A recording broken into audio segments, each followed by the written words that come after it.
Welcome to Smoke and Mirrors, the podcast that cuts through the noise of the many policies and regulations that affect American agriculture. Each week, we pull back the curtain on the programs, policies, and perceptions shaping the agricultural community in rural America. If you've ever felt like something doesn't add up, you're not alone. I'm Jenny Ifft, and this is Smoke and Mirrors.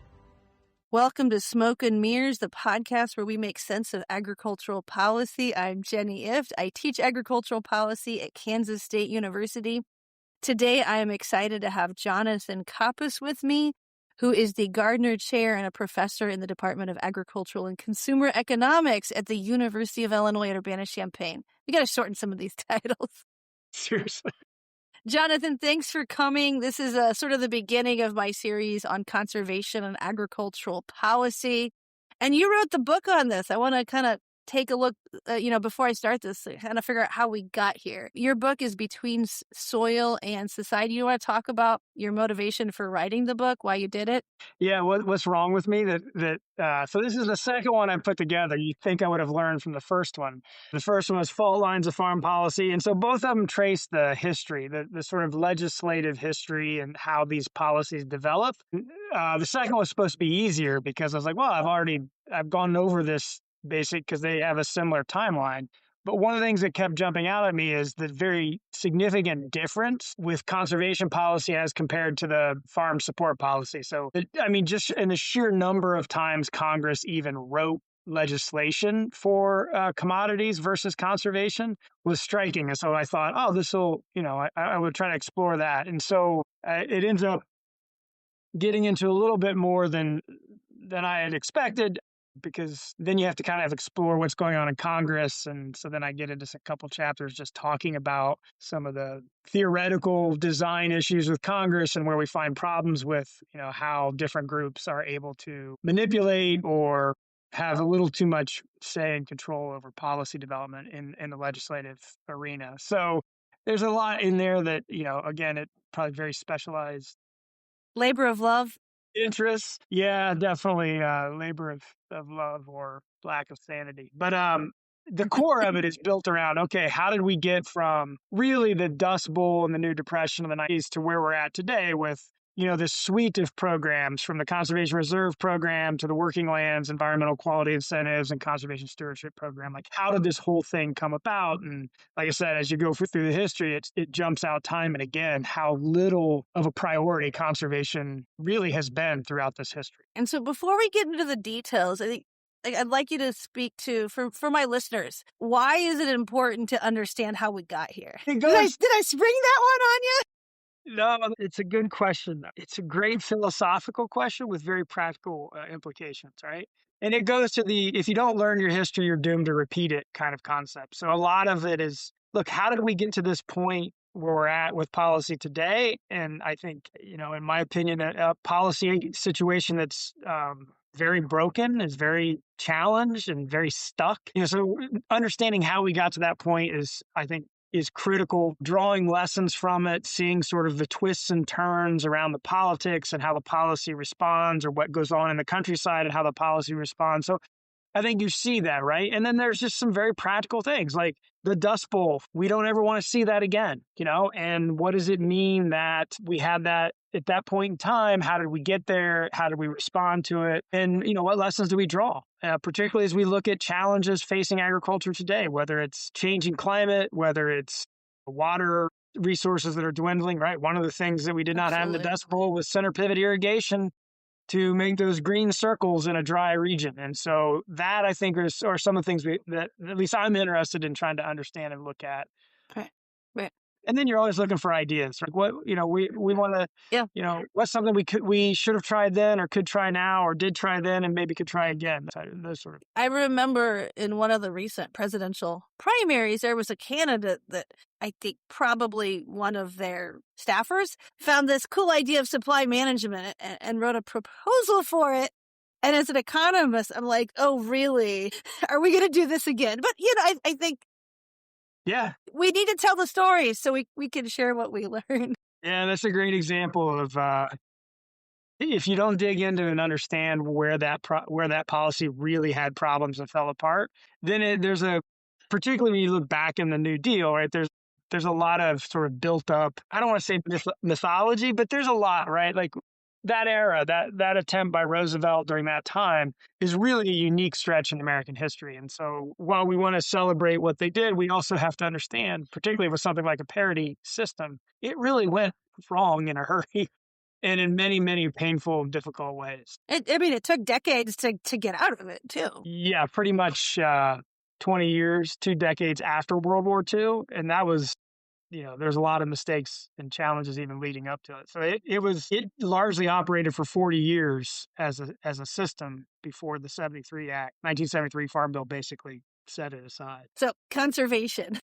So conservation, yeah. I'd like to, you talked about the Dust Bowl. When I teach ag policy, I say, well, before the Great Depression, policy was generally about developing public goods, roads, institutions, universities. Can we start with conservation policy before the Great Depression? Because the way that these networks spread in the Great Depression had to be based on something that was already there. What was there before the Depression? Yeah, I mean, we very easily overlook that the Great Depression and the New Deal policies, while they were, really fundamental changes in so much about our policy, but also the relationship between farmers and the government, between people and the government, but they didn't just spring out of nowhere.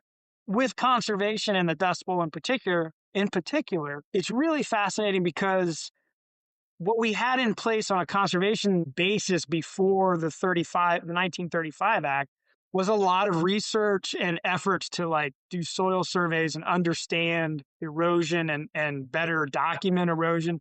And so there was a lot of research-based work going on prior to that. And it was focused on this erosion issue kind of first and foremost, particularly water erosion. So, some of the big names at the time were worried about the amount of soil that was washing down rivers and washing off fields. And so then you get into the productivity question. What happens if we lose productive soil? Can we continue to produce at levels we want and so forth? And obviously this predates a lot of the commercial synthetic fertilizer and other inputs that we see now. But it starts there. It starts like a lot of this does in the turn of the century, 1900s. Comes out of things like the Morrill Act establishes the land-grant universities and the Hatch Act and the experiment stations. All that kind of builds up right in the late 1800s.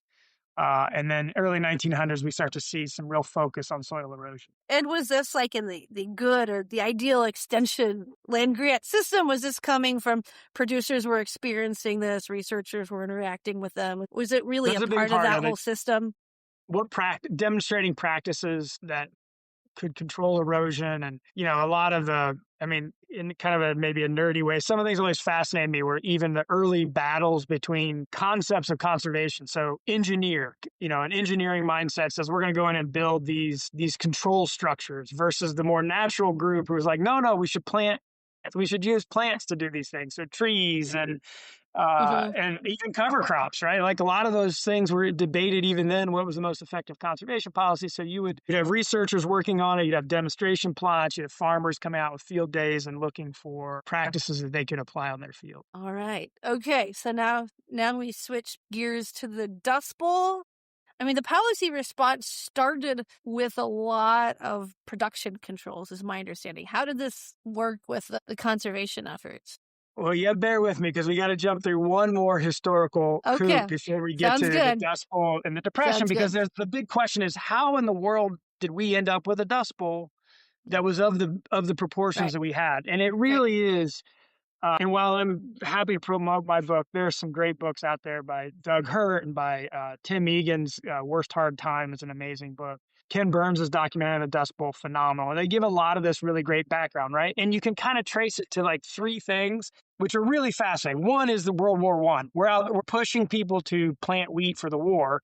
And of course, where we're really promoting that is where we had done all the opening of lands for people to go out and settle in the plains in particular. So we're encouraging them to do that. And then we're we're encouraging them to plant in a region that they're not used to. So if they came from Europe, that's rain fed. If they came from the eastern part of the country, it's rain fed. And so we're moving people into this arid, semi-arid region with no understanding of what that means. And then they get all kinds of bad advice, like the favorite sort of rain follows the plow. Yep. If you plow it up a lot, rain will naturally happen, which we look at this now and think, how does anybody believe that? But we can see how it happens.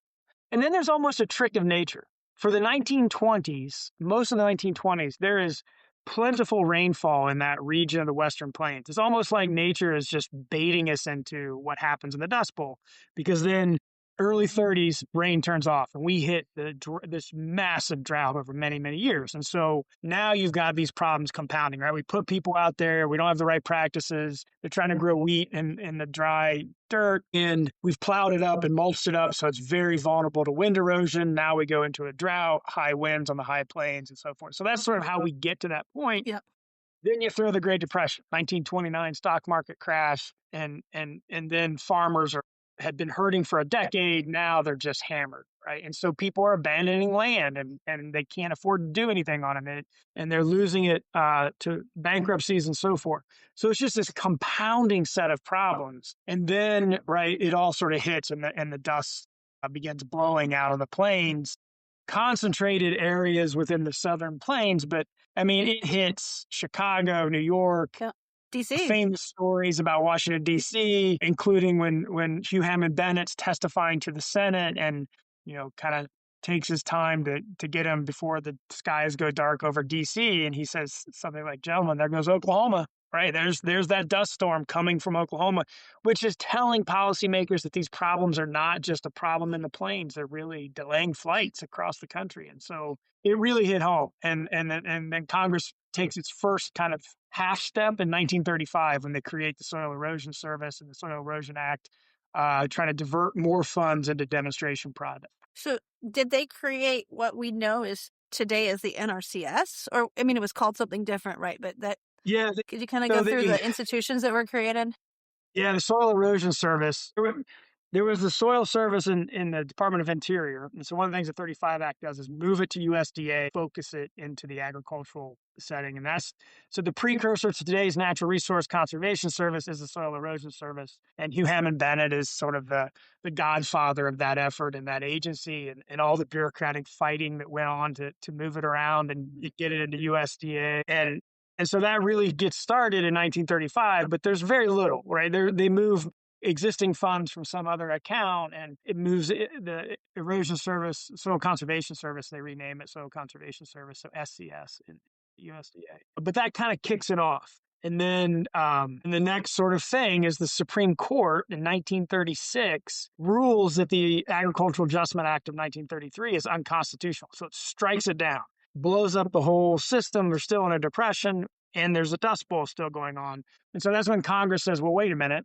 It's clear that there are no constitutional issues because dust is moving across state lines. It's a national problem. So we'll use conservation as the sort of policy cover, if you will, to return to the parity system that they were creating. And so in 1936, they passed the Soil Conservation and Domestic Allotment Act. And that sets in place this idea of paying farmers to take acres out of production, but also paying them to put them into conserving uses. And so some portion of the acres would go into a conservation, basically a temporary conservation reserve. So every year they could think about how many acres they thought they needed to pull out and so forth. And they could then try to get them conservation practices applied to some degree on those acres. Was there staff in these offices at the county level or local level before all of this? Did they have to hire more? Like how? Yeah, how did it happen? It's an amazing story. So the Agricultural Adjustment Administration, they had to stand up after the 1933 Act. So that's the precursor to today's Farm Service Agency. And so they had to stand that up, county offices and so forth. Remember that at the time, they're working on a pretty strong backbone of the Extension Service. So there's a lot of that cooperation with Extension. And the American Farm Bureau also tied in with Extension and with it. So they have to create the bureaucracy and the agency from scratch in 33, but it is not out of nothing, right? They've got quite a few things there. Of course, erosion service and soil conservation work had been going on through, again, Extension and land grant universities and demonstrations and so forth. So there's pieces, but they have to pull it together to to make a functioning agency to implement what they're trying to do on the ground. And that's partially why the 1936 Act is not like a conservation. It's not an NRCS type conservation. It also runs through the Ag Adjustment Administration as part of the price support and farm support system. Sort of all these institutions, they were created during the Great Depression, during the Dust Bowl. How did they evolve over? Would the next major policy shift be well, we tried the soil bank, but how did they kind of evolve until the next policy, big policy? The soil bank's one of my favorite stories, by the way. That's how much of a nerd I am. Yeah, I mean, one of the other things that you brought up was where the soil and water conservation districts come from. Yep. And that is a direct result of the 1936 Act, in which they were trying to set up a state partnership operation. And out of the 36 Act, USDA tells states, here's model law that every state should pass an implementing statute in the state to create soil and water conservation districts, who then will be that real cooperative effort with farmers and landowners to do conservation on the ground. So the soil and water conservation service districts that we have today really date to 1936 legislation and model legislation written by USDA in 1937. And so over the course of a few years, states adopt that. There was a lot of interesting politics around land use planning and some real, shall we say, pie in the sky ideas about how, they could centrally plan this and so forth and use these districts. But a lot of states did not want that kind of land use planning. So we see those change. But then, in typical fashion, for that stretch of time, right, World War II hits. So a lot of this sort of gets upended because now we have to produce for another major world war. Right. And the Dust Bowl subsides in the late 30s as rains return and that cycle breaks. And then to your point, you come out from the war and we have all kinds of new technology. So the center pivot technology traces to war and actually repurposing a lot of machinery. So now we can drill holes and pull water up a lot more with a lot more power and efficiency. So now we start to see center pivot irrigation take off in that Western Plains, and of course fertilizers and herbicide chemicals and so forth, and mechanization. So there's a huge amount of change happening after the war. And then the 50s hit, and there's another drought problem. In fact, some measure the drought in the 50s is worse than it was in the 30s. So we have the dirty 30s and the dusty 50s or something like that. That's a new 50s. One. I forget what they call it. That might keep my undergrads awake. I'll try to remember that. Yeah. But we don't have another Dust Bowl. And so there is soil erosion, there's dust storms, and there are challenges in the drought, but we have center pivot irrigation to help the crops. And a lot of this had been learned, right? We had a lot of conservation practices in place and efforts to do so. So the 50s look a lot different. Farm income is different. But that leads us to, again, one of my favorite policy stories, which is the Soil Bank of 1956, which comes out of that era, but is also very much a product of the fighting amongst the particularly corn farmers in the Midwest and cotton farmers in the South. Yeah. The soil. It was because when I teach about the Soil Bowl, it seems like it was kind of the popular perception of it wasn't great, right? Well, it depends on.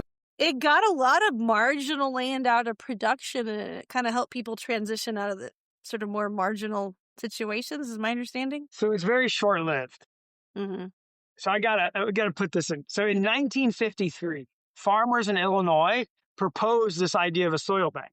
And their concern is that with the acreage allotments and the parity system, you have a whole bunch of farmers in other parts of the country, particularly in the South, who are taking what were cotton acres and that are reduced by the allotment, and they're planting corn, which is causing a surplus in the corn market and the feed grain market. And so they're really frustrated. Like, you guys are taking federal money to basically cause a surplus in the corn market. And so they propose this idea of a soil bank as a way to shift acres that are not necessary for producing a crop while getting conservation benefits, and then trying to level up with payments that farmers who are doing that. And so that's their idea. It eventually gets picked up by American Farm Bureau, and then President Eisenhower promotes it in January of 56, and Congress tries to fight its way through it. It also gets tangled up in this issue of a lot of farms are consolidating, and so you're going to help small farms or big farms, and it gets wrapped up in that. There's a lot of pushback, particularly from the South, and the cotton interests were not interested in this policy. They wanted the ability to plant corn on those acres, and so they didn't like it. So it gets tangled up in a lot of regional and partisan politics. There are concerns that if you take acres out of production, it might hurt the towns and communities because those acres are now, you're not going to buy seed. Right. Right. Well, there's a lot of the historical record around that Yep. is actually fascinating that Yeah. they actually end up finding that it doesn't really hurt rural communities. In fact, in the South in particular, the gens told the large farmers to stay out of it. Like don't get into that program, and it ends up going to a lot of smaller farmers, but it creates controversy. Yeah. And so the acreage reserve is also recycled policy, right? The whole idea was we're going to pay you to take acres out of production. And one Yep. part of it was to do it every year. And the other part was the conservation reserve, which was a long term, up to 10 years, to what your point is, which is really problematic acres are then taken out of production for a long stretch of time. And so they basically kill the acres reserve within a couple of years, and the conservation reserve continues for a lot. Yeah. Precursor to today's conservation reserve, which wasn't created until 1985. So the next period we should probably talk about is the environmental movement, which we kind of point back to the 70s. Yeah, so we jump ahead to the 70s, and you have this. It's sort of maybe bizarre to think about it in today's sort of political lens. Yeah. But in the late 60s, early 70s, there was a huge groundswell of popular demand for environmental laws. So you had, the Cuyahoga River catches fire in Cleveland because it's so polluted. You have a major oil spill off of Santa Barbara, California. President Nixon at the time is trying to lead the charge. He creates the EPA. He's pushing for environmental legislation. And in 3 years, Congress passes NEPA, the National Environmental Protection Act, the Clean Water Act, Clean Air Act, these slew of in fact, the Clean Water Act, just for reference sake, Congress passes it over Nixon's veto in 1972. So it's that level of support. He vetoed the legislation and they overrode his veto a month before he gets reelected in a landslide. So the politics are crazy for us to sort of think about. So that's going on. This environmental movement's pushing, but oddly enough, agriculture isn't on the radar for the environmental movement at the time. I mean, some people it is, and instead, what we get is the price spike that results from soybean issues, from the Russian Soviet grain deal, and so forth, and Earl Butts' infamous "get bigger, get out, plant fence row to fence row" mentality. And the 1973 Farm Bill is designed to encourage production. So while the whole country and politics is moving towards responding to environmental issues, agriculture goes the opposite direction, and we start putting a whole bunch of acres back into production that we had, frankly, many of them we'd paid to take out of production for decades. Now we push them back into production to chase this export demand. You see acres spike, and by 1975, so within 2 years, Iowa's reporting some of the worst erosion it has ever seen. Right, because the acres that have been taken out were not the best acres to be in production, and so the erosion issue really starts to hit the radar again. And so, beginning in '75, and then in the late '70s, as prices tank again, conservation is picking up steam. So, what did the typical? Was it still the Soil Conservation Service? What did these county offices look like by the '70s? What were they doing? How were they staffed? You stumped me on that. I forget when they become the ASCS, the Agriculture. Oh my goodness, the ASCS. Acronym quiz. Yeah, Jenny, you stumped me. Somewhere around there, I believe, they combined the two before they split them apart again. Okay. But really, that '70s stretch in farm policy is, again, focused on encouraging production, right? And so until they hit sort of a return of these problems. So again, your historical lesson. I bugged my dad, because my dad got started farming in '72, right, with Grandpa. Dad came back from college, and I always said, did anybody even talk about conservation? Can you remember conservation, or was it just go, go, go production? And of course, it wasn't. It was like we forgot all the lessons from the Dust Bowl and the erosion issues from before that, and we pushed these acres back into production. So there was no subsidy, no direct payments to farmers for conservation, or were there very small ones, or was it more technical assistance? What did things look like then? It's predominantly technical assistance. I mean, there's a weird development behind the scenes for what's the Agriculture Conservation Program, which comes out of the 36 Act. Yeah. And it has to be appropriated every year, so it's always kind of limited. And it gets used for things like putting tile in tile drained fields. It's used for fertilizer. which was sort of ironic when we're trying to reduce production. And so it gets used for a lot of things that maybe we wouldn't consider conservation, but Yeah. some of those funds are going to help with demonstration projects, with Okay. technical assistance, Okay. and with taking some acres out of production here and there. But that big flip in 73 kind of throws a lot of that aside, and we go gangbusters again. We bring a whole bunch of acres back into production. And with it, we re-inherit the erosion problems as well as build that next economic crisis that hits in the 80s. And you got other things, right? It's the oil embargo and the energy crisis, Yep. stagflation and inflation, and interest rates spike in 79. So a lot of things feed into it. But certainly one of those things was this putting a lot of acres back into production that had been paid to remove Right. because they were problematic. Yeah. So by the mid 80s, that's the next phase. We decided to take them back out of production, but still Yeah, not so much on the sort of practices side. Is that kind of how you characterize yeah. it? The two things that develop out of this problem, one of them is conservation compliance. And so in the late 70s, there starts to be some momentum in Congress to say, why are we paying farmers, particularly as prices collapse and subsidy payments are getting big? Why are we paying them to put acres into production that we paid to take out of production or that we don't need in production? And so this idea of enforcing compliance, that if you're not compliant, if you're breaking new sod, you don't get payments, right? If you're taking new acres in, you won't get payments, which evolves to include erosion. If they're highly erodible acres, then you got to control erosion to get payments. And so some of this is good government. We shouldn't pay for these things. Some of it is conservation based.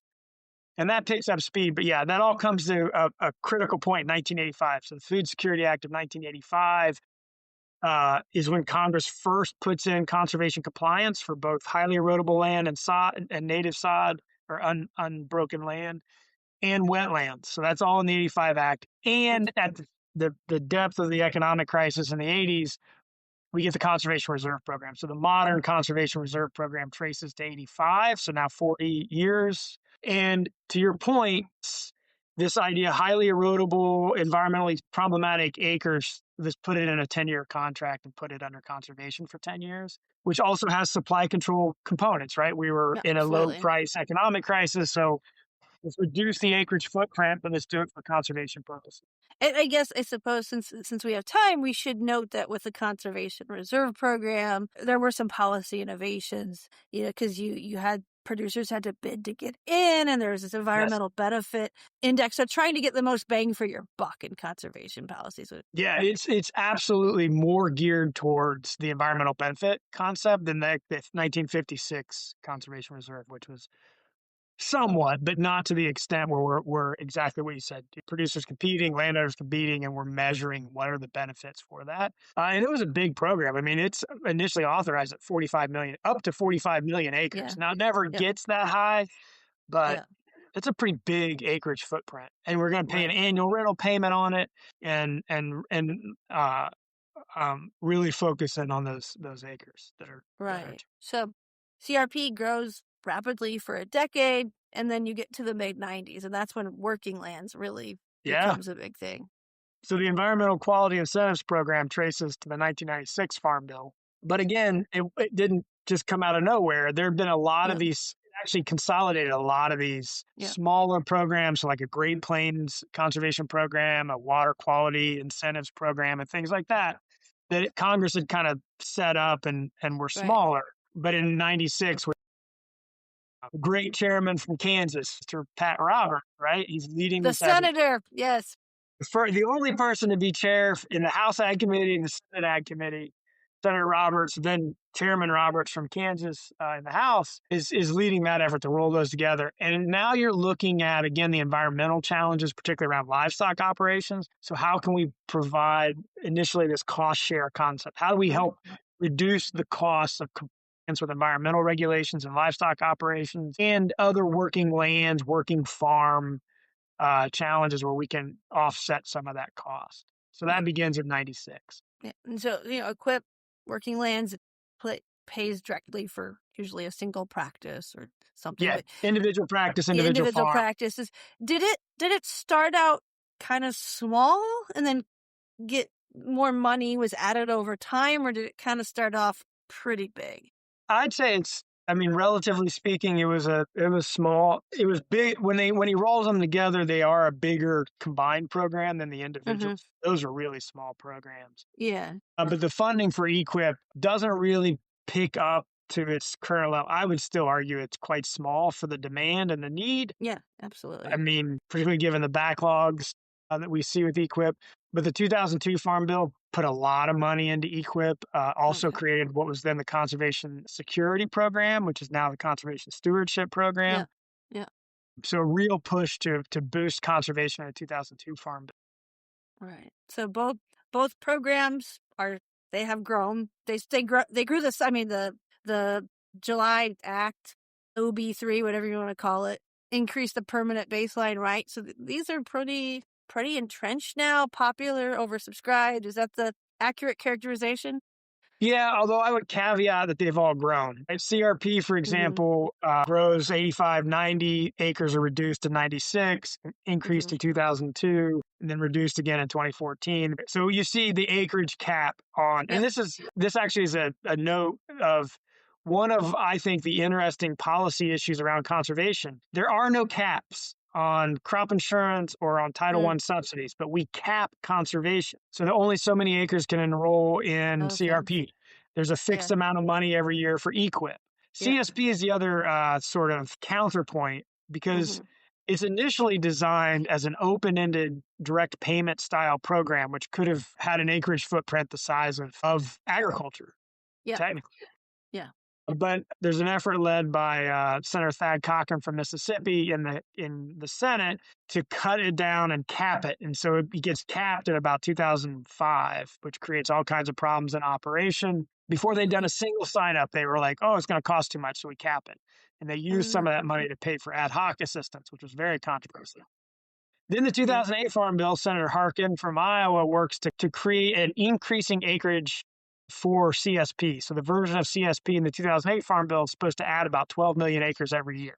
And so it should have grown. Well, then it gets cut to 10 million in 2014. And then the 2018 Farm Bill makes what I consider to be a real damaging change to CSP. And it takes it from an acreage-based program to a fixed dollar amount, which Okay. what we see when you have fixed dollars, right, it really challenges the ability of the program to operate because you've got to, at the agency level, you got to find all kinds of ways to not exceed the money you have. And so it caps it down at $1 Right. billion a year. And Okay. CSP has shrunken substantially from what it was growing Okay. after 2008 and 2014 to what it is now. And it's a much smaller Yeah. program. So here's my perception of CSP. Tell me how I'm wrong. So I would good never be. idea, these, to really have maintain productivity and minimize your environmental impact, whatever, you have to do multiple things at the farm level. It's not about individual practice. And so it makes sense to have a program that addresses that reality. Yeah. The other side you hear from producers and others, this is difficult to implement, like establishing additionality creates paperwork that just people sometimes just walk away from it because they just don't want to Oh, yeah. deal with that. Is that a correct perception, or is there something else that should be edited or added? No, that's absolutely correct. It's very complex, even from the beginning. Again, we apply these requirements on conservation that we don't apply elsewhere. So even the original CSP was like, you had to do so much conservation to get in. Like you had to clear a hurdle to get in, which is a paperwork challenge. None of that applies in Title I, right? You don't have to say, I improve my yields to get in, right? A little bit with crop insurance, you got to maintain the APH. But we create these kind of artificial hurdles for conservation for reasons I still don't fully understand, but it does create complexity in the program. So now you have all these hoops to jump through. And then the worst thing we do is we cap these programs. So not only do you have to jump through hoops, and this is what just drives farmers up the wall, right? You may spend days at NRCS working through paperwork and books and estimating things. And they say, okay, you've been approved. You got it, except there's no money. So you basically just wasted all that time. And these backlogs are infuriating. So like, what am I doing? So that's part of the problem with CSP. You've got this whole farm concept, which really complicates modern farming when you have annual rental payments. So if it's a lockdown 5 years, how do I deal with an annual lease? That creates other complexities and complications. But here again, the overarching issue is we put these caps on it. These caps help make it more complicated, and we make it a whole lot harder to get in the program and use that assistance than we do for anything else. Yeah. And we wonder why our conservation policies are maybe less than effective than we would maybe want them to. Absolutely. Absolutely. And I guess the last one, and maybe you can add something on, that I think is really important, is the Grassland Reserves Program. And this is just in the past 5 years where it exploded. So 40%-ish of CRP acres they now allow grazing. It's an explicit part of it. This is a huge, we're all in for working lands now. That's how I'm seeing this. Yeah, I mean, CRP, fascinating kind of development over time as it becomes more of a working lands program than the reserve program. So the continuous practices are the precursor to what you're talking about, grasslands. So instead of putting a whole field enrolled for 10 years, it's a grass waterway that runs where there's an erosion problem, or it's a the continuous border or filter strip, that sort of thing. Right. And then the next kind of iteration is what was an easement, the Grasslands Reserve Easement Program. We sort of roll some of that into CRP to try to do it on a more temporary basis, which I think is one of those areas that is worth exploring. Like, how do we use that concept of CRP better in a working lands environment? Because that's where so much of the conservation need is, and it's very difficult to meet it with some of the other policies. Well, I mean, I think actually, no, I forgot to mention the continuous CRP, but I think grasslands plus continuous or something like 2/3, 75% of acres. So I mean, in continuous, I see it's more of a working lands adjacent program. So it's absolutely, because you're just the bulk of the field still in production. You're just, again, paying for a grass waterway or a filter strip or a field border on it. Yeah. So we just did a tour of the history of conservation policy. Is there anything else you think that we missed or that's important to note? Well, I would add this into the struggles with conservation policy, and one of those sort of things that I keep trying to answer and struggle with, which is they're initially to try to help with issues. We have frustrations with them in operation, and what we tend to do is just add another program or add more, right? So one of the frustrations of conservation policy, too little money trying to do too many things. So let's create bundles and CSP and more policy practices and EQIP, and wonder why we're not getting things done because we're stretching so little money across so many issues. And then another example is, and this is, I worked for Senator Stabenow, and she created this regional conservation partnership program in the 2014 Farm Bill. And part of the reason was because the frustration with EQIP is one practice, one field, very narrow. CSP is this problematic 5-year contract, but it does look whole field, but nobody looks regionally. And conservation problems tend to be watershed wide or much more regional, like the Dust Bowl, erosion. So this idea was, let's get across the silos, the acronym silos, that, and use EQIP, use CSP, but look on a regional basis and try to coordinate conservation. And then we don't have enough money, so let's bring in private partners and let's help spread the federal dollar with private dollars. Because again, here's this fundamental thing about conservation. We all benefit. Farmer gets assistance to do things that helps the farm, maybe improves the soil, avoids losses. But that means we all get cleaner water and cleaner air and habitat and so forth, right? We all benefit from it. So there's a reason to make this a more broadly public good concept of policy. So we layer now on another acronym, RCPP, to the CRP, the CSP, the EQIP, the ASEP, the Agricultural Conservation Easement Program, which we didn't even get to. And we just have this alphabet soup where we're dividing up a limited pot of money amongst a lot of goals and a lot of different interests and attempts to try to deal with issues on the ground. So it sounds like the safety net. Yeah, except it's limited. That's a different ball of wax, but it's an alphabet soup.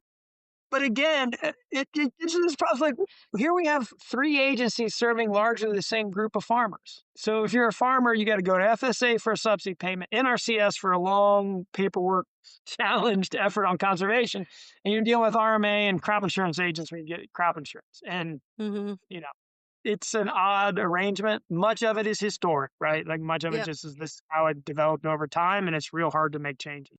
So this is where we are. And so here we find ourselves, yes. And you're right, by the way, the Reconciliation Farm Bill and the OB3 did increase the budget authority for conservation programs, but not CRP. And this is one of the concerns I have. Okay. CRP has not been reauthorized on the same time frame as everything else. So farm programs are reauthorized through 2031. EQIP, CSP, the easement program, and RCPP are reauthorized through 2031. But CRP technically expired and then was extended for a year. So Oh, it's surprise. kind of in this limbo state that Okay. it's got to Yeah. be dealt with. So yeah, that's it. Okay, that's important. I mean, I kind of saw what they did as a win for conservation, especially just given everything else that it was gonna, It you know. wasn't quite a loss, yeah. Yeah.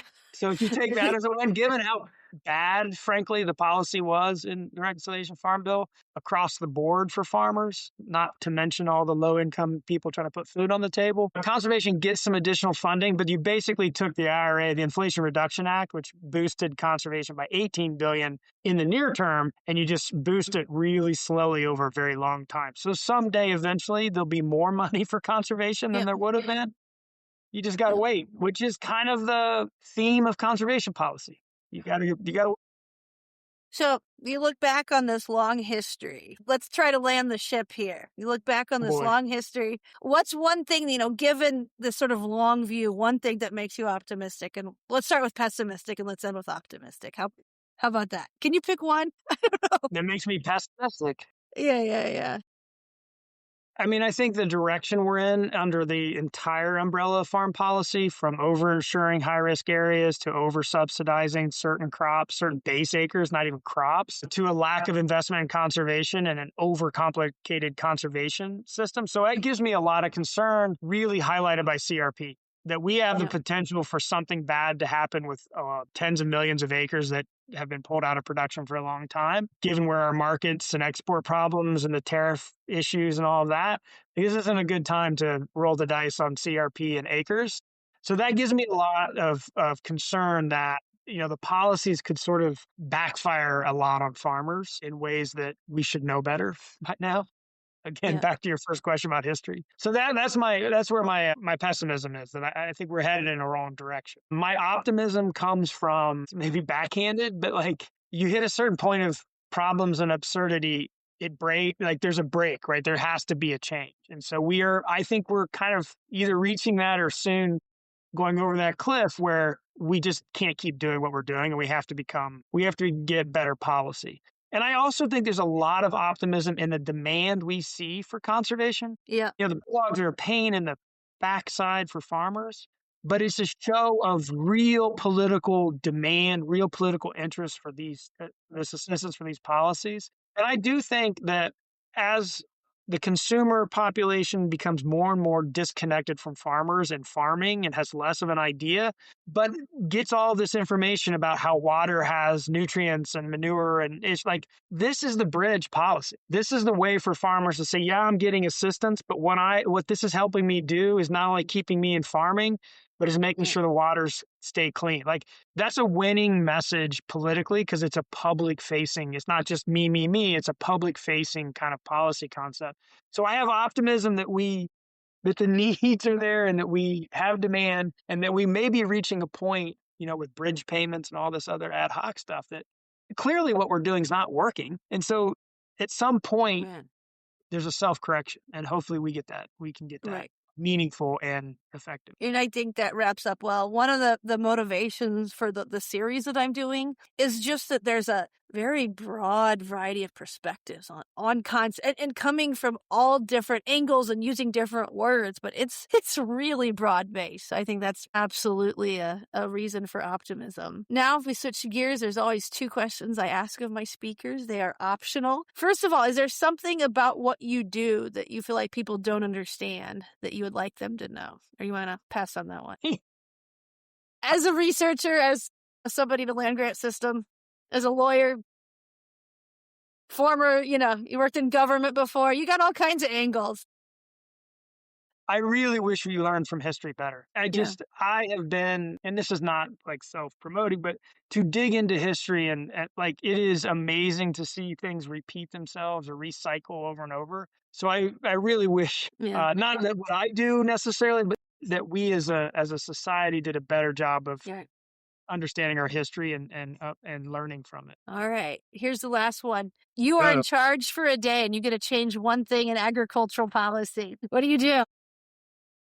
Run, resign. No, there's a temptation to say just junk it all and start over. And that's really difficult to do. Right. And so I'm not going to go to that camp. I really think if we were to step back and pull the key threads, the concept of risk that includes conservation is really important, and we don't address it. So what can we look at in Title I in crop insurance and conservation, particularly on working lands, and think through a policy that's more holistic or comprehensive?